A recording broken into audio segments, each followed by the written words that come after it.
Well, the view from my motel this morning. I'm just waiting for the bus to Copper Mountain. Lovely. I've got 13 miles to do, so I've got to get to Copper Mountain and then hike back. I've got to get up and over the 10-mile range, so the first 5 miles are going to be really steep, then it's pretty much downhill, right back to that bus stop that I caught the bus into Frisco yesterday. I'll be jumping on that again and coming back here for my last night. Here we are, back on the Colorado Trail.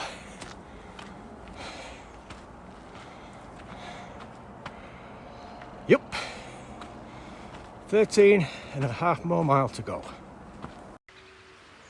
I'm just sat here having a drink and I've just noticed, you see on the ridge, I don't know whether you can pick it up on the camera, but on the ridge you just see some buildings, little buildings.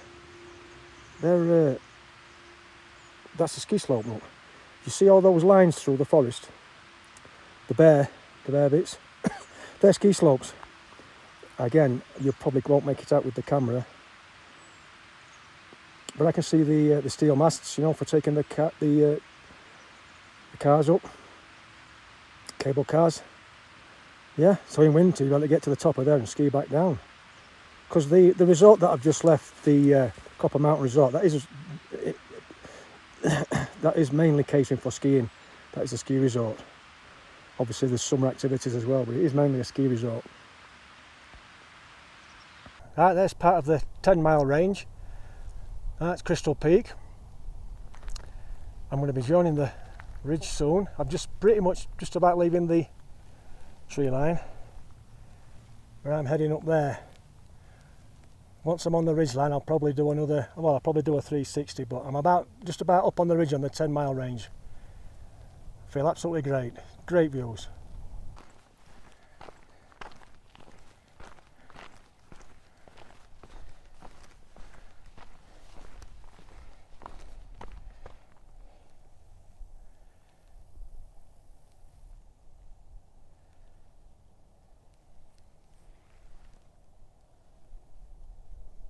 We'll just stop for a quick drink. I'm guessing that's the peak I'm aiming for. That'll be the high spot today. I'm above 12,000 feet. It's looking down the valley. That's the road I came in from this morning from Frisco on the summit bus. That down there is Copper Mountain Resort. That's a ski resort, but obviously it's open all year because people live down there. There's pubs, well, there's bars, there's restaurants. It's expensive, but it's supposed to be really nice. It was pretty much shut when I went through, but that's what I'm coming back to in the morning. And then I'm heading off to those mountains in the distance. Look, you can see far distance. That's heading south. The trail takes me that way through all that forest, look, up onto that rise and then down and then onward towards those mountains in the distance. Man, I can't wait. I'm feeling a lot better today. There's the peak I was looking at. You don't actually go up to it, you come up over and over the rise before. Right, Frisco is just down there. You see that town in the distance at the end of that big lake? That's Silverthorne. Frisco is literally just down there. You can't see, it's just over that rise there. Coming round, you see the road. I'll just stop in a minute. That's where I've come from up there. That's where I've come from up there, look. You see the road down there? Pretty much in the middle now. That's where I'm headed to pick the bus up. Maybe a little bit to the left. But I'm headed down there now. That's where I'm going to catch the bus back into Frisco. And if you follow the road this way, that there is Breckenridge, look. Down there. I didn't get to visit it, but never mind. So yeah, it's all downhill for me now. I've had an absolutely great day. Some lovely views.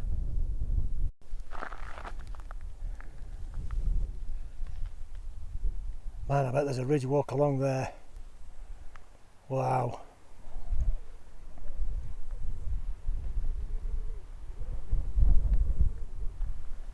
Beautiful. Absolutely. I keep saying beautiful, don't I? They remind me of the Four Peaks. in the Four Peaks Wilderness in Arizona. I mean, there are 4 peaks there, look. I mean, all right, not exactly. I'm not saying the bang double, but it's got a ring to it.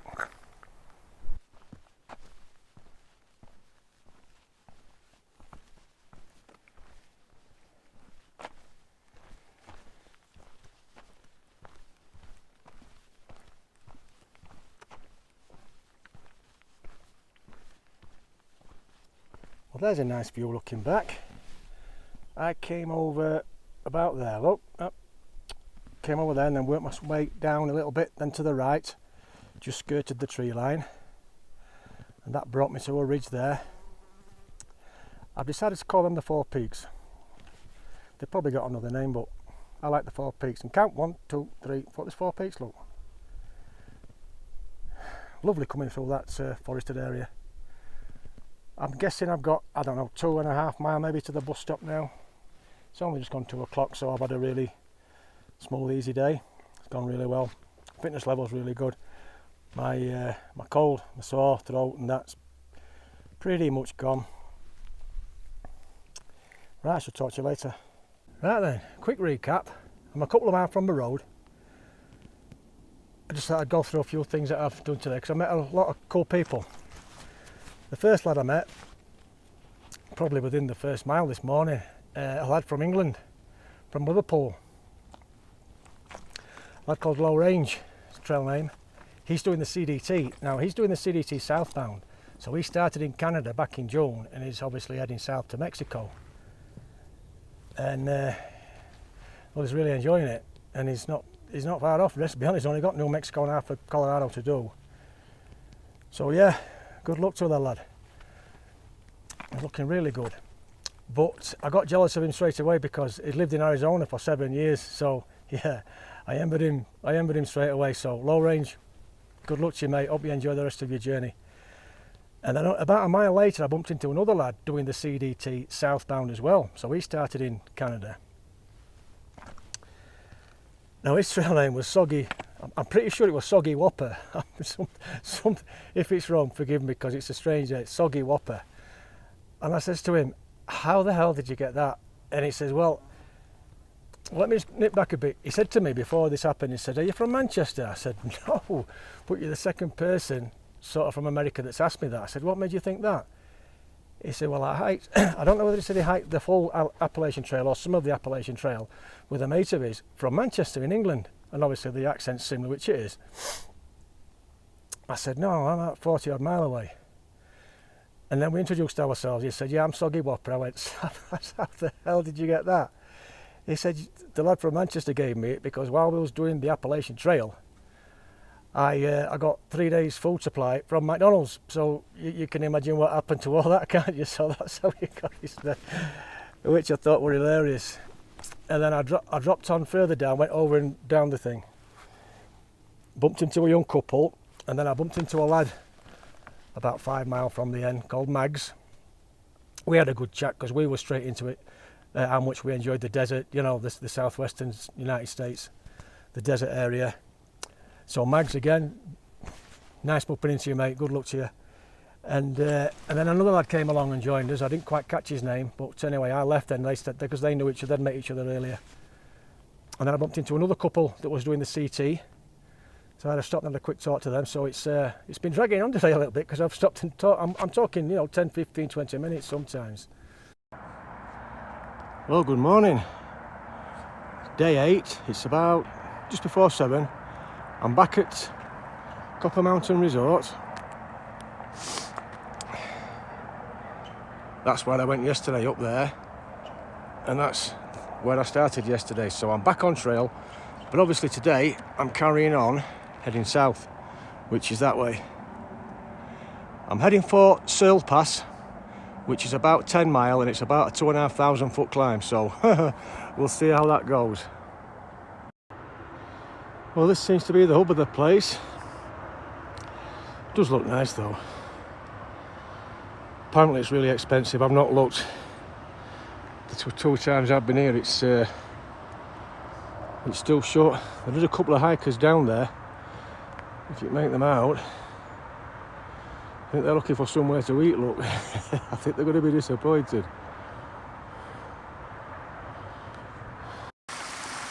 My first water of the day, and I'm barely a mile in. The water's pretty good on this stretch.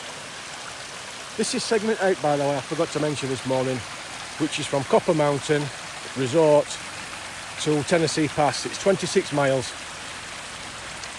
And like I say, I've got a good 12-mile climb to get to over 12,000 foot, where I've got 5.5 miles above the tree line, so there should be some really good views. Oh, by the way, that couple that I saw this morning, those two hikers looking for somewhere to eat, I've just bumped into them, and it was the couple I bumped into yesterday, the same couple. Garbage Man, his name. I forget the girl's name, but yeah. So that's the two I saw yesterday. I bumped into them again today.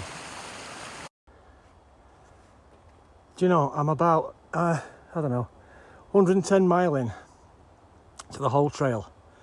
I can honestly say, hand on heart, I've never had my map out once yet to see which way to go. Not once. Obviously there's another trail, look.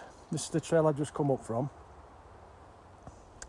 But every junction, you've got something like that, look. CDT, Colorado Trail, right. It's absolutely, and like I say, there's a great big path to follow. I've not had to, I mean, you can see through there, there's even another one. I don't know why there's one there, but there is. They're everywhere. Look, on that tree, you see it, ablaze. The only time I ever get my map out is for like working mileage out, what I want to do in a day and where my next water source is. That's simply it. The actual trail and navigate, well, I'm not navigating, I've just followed the markers in the trail. It's that easy.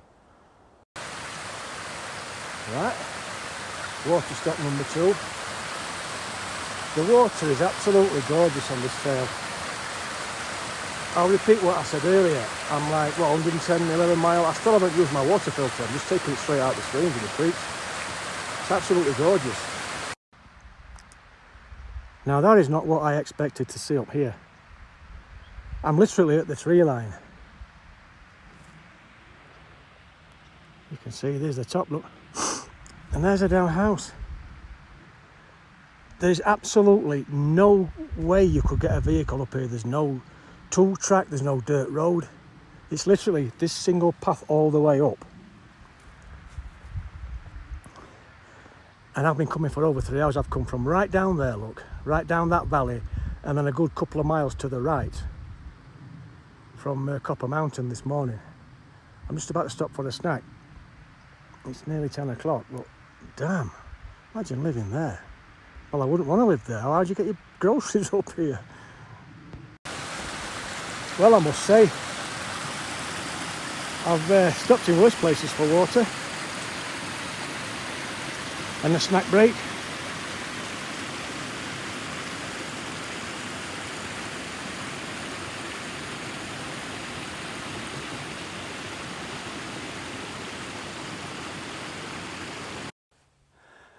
Right. Whew. I've just made Searle Pass. That's looking back the way I've come, only I've come right down from the right. But you can't see now because of this mountain. And this is my way forward, look. Whew. Some beautiful views. I'm going over 3 passes today. Searle Pass, Elk Pass, which is the highest, and then Kokomo Pass, which I'll be going over, up and over on my way down. So I go down for a bit, then back up, obviously, to get to Elk Pass. Look at the little river down there. Like, I think I passed that, actually.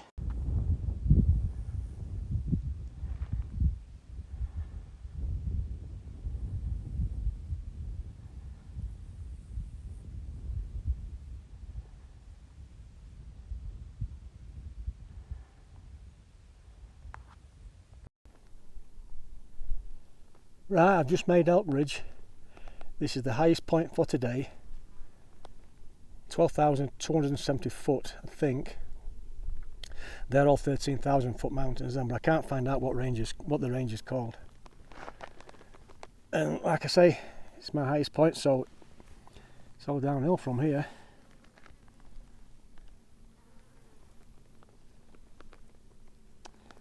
Great stuff. I've just left Cacomo Pass, and that's where I'm headed, right down that valley.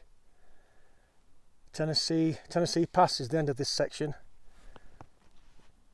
and it's either 16 mile or 12 mile, because I've got two, well, the data book's telling me it's 16 and my mapping software telling me it's 12, so who knows. But we'll see. Well, we won't see. It is what it is. It's getting steep now.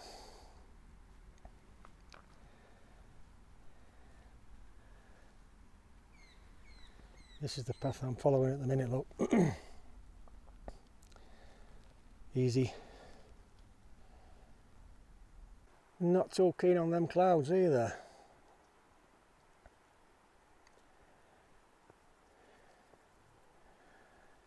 But at least I'm not exposed anymore today.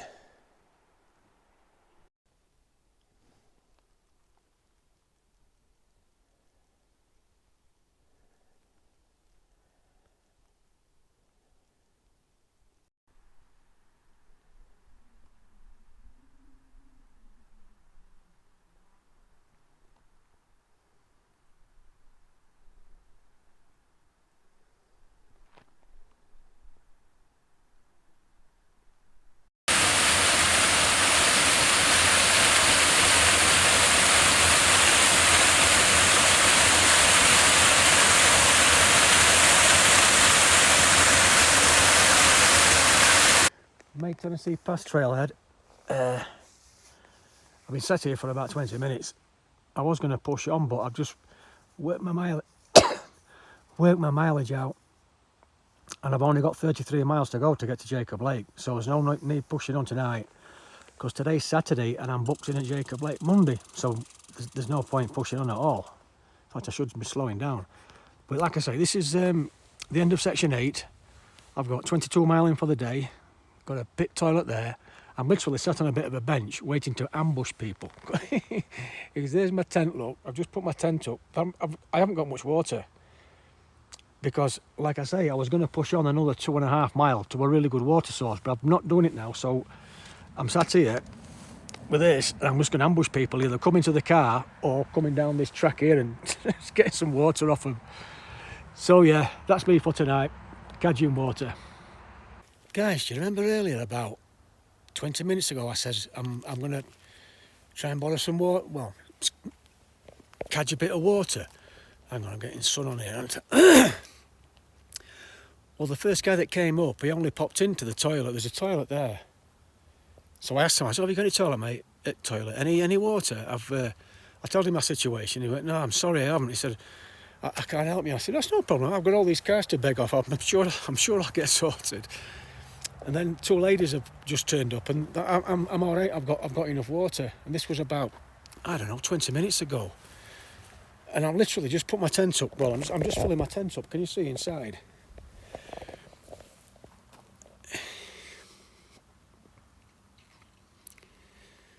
So a guy shouts me. So I turn round, and it was the guy that I first asked.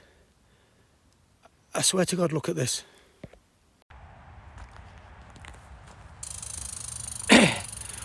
Right, excuse that, there's about 10 minutes of elapsed since my last video. You see that bottle of water there? He brought me four bottles of water in a carrier bag. He went to the shop, but he bought 4 bottles of water and brought them back to me. And I couldn't say, Jesus, no, I've got enough now, mate, thanks. But so I just went, oh my God, thank you so much. I said, how much do you? He said, no, mate, it's okay. You need it. You know, do what you want. 4 litres of water. He'd been home, been to the shop, and brought me back in a carrier. I'm just absolutely speechless. So when he went, I'm like, what the hell do I do now with 4 litres of water? I can't carry that much. So the reason why there's been like 10 minutes between the last one, another car pulled up and a couple got out to use the toilet. So I went across and I gave them 3 litres in the carry bag. So I've given 3 litres away and I've kept a litre for myself. But God, I got so... I'm blown away, I'm absolutely blown away. Who does that? Jesus Christ, what a guy. Well, good morning. This is my first water stop of the day. This is where I was going to come last night. I was going to push onto here. Water looks really nice, look. I kind of wish I had. I mean, I had that great experience with the water. But for some reason I've slept in today. I didn't wake up while 8 o'clock. I'm usually on trail for 7. And this is where I would have camped, look, because I know there was a decent campsite here. So I'd got all this. I would have probably camped there, look. What a lovely spot. So yeah, I'm 2 miles and it's 20 past 9, so I'm way behind schedule to what I usually am. So I'm going to have a quick snack here, get some water and then carry on. That's pretty much the first view I've had today. I don't think I'm going to get many because I'm mainly inside the forest.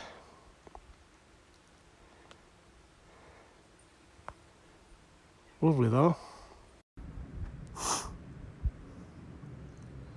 Some lovely views, but that was a stiff climb. I'm still not at the ridgeline yet.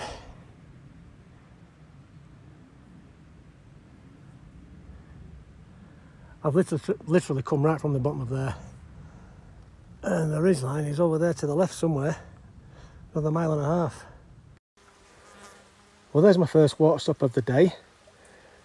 I'm in over 150 miles now, and that's the first time I've had to stop and filter. Literally that's the first bottle of water I've filtered on trail. And I've filtered about, I don't know, just over a litre, which should do because there's quite a few water sources from here to the when I'm looking to camp tonight.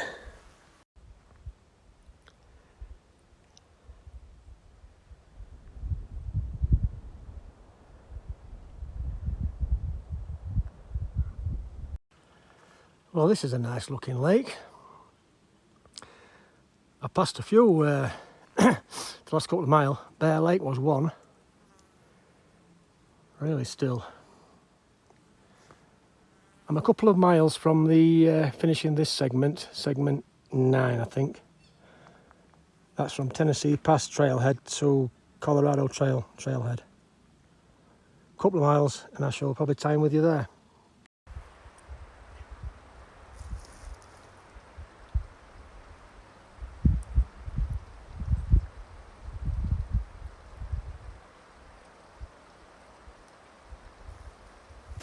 Right, just a quick one.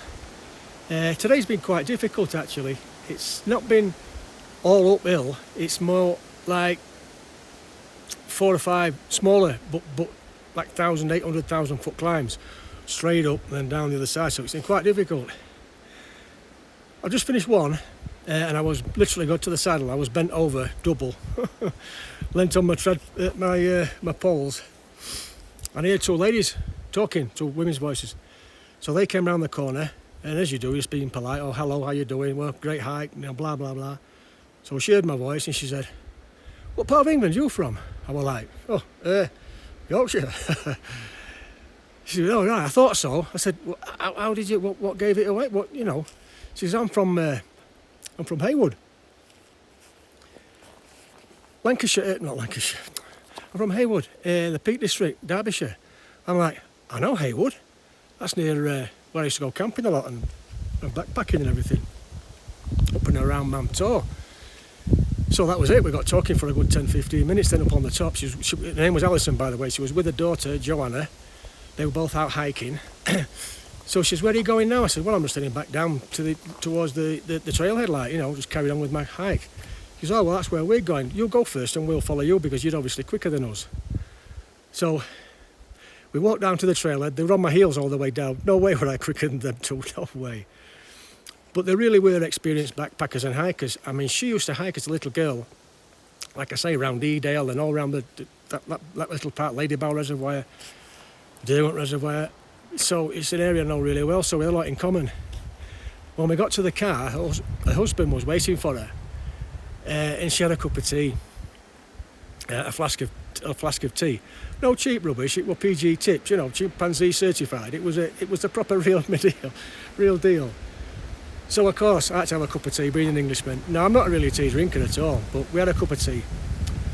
And if you look in the photograph, I'll show you the photograph again. That flask that she's holding in her hand, that's a flask full of tea. But from Alison, I've got to be honest with you now, it was a bit milky for me. I didn't say anything at the time, but it was a little bit milky for me. But thank you so much for your time. Thank you so much for your hospitality. And thank you for all the advice you gave me for going forward on the Colorado Trail. So, Alison, Joanna, thank you so much. You were a great company. Thank you. Right, I'm just about to set off. About 20 past 6, so it's a nice and early one for me. I've got about 13 miles to go before I get to Twin Lakes, so I've got an early start. I want to make up after that really late start yesterday. But I've got quite a stiff climb in front of me to start with, so I'm going to get on with it. Some more great water. North Willow Creek.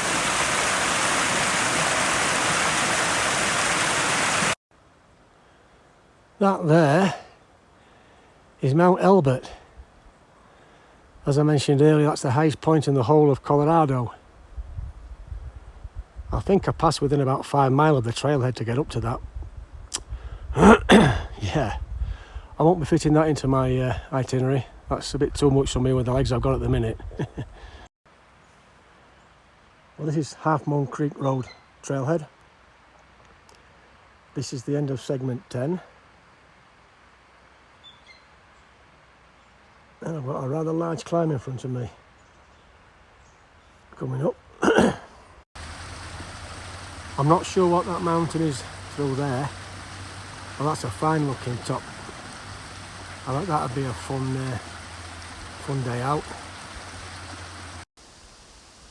How cool is that? Beaver Lodge. I've stood here for 5 minutes, I've not seen any beavers, so whether it's still in use or what, I have no idea.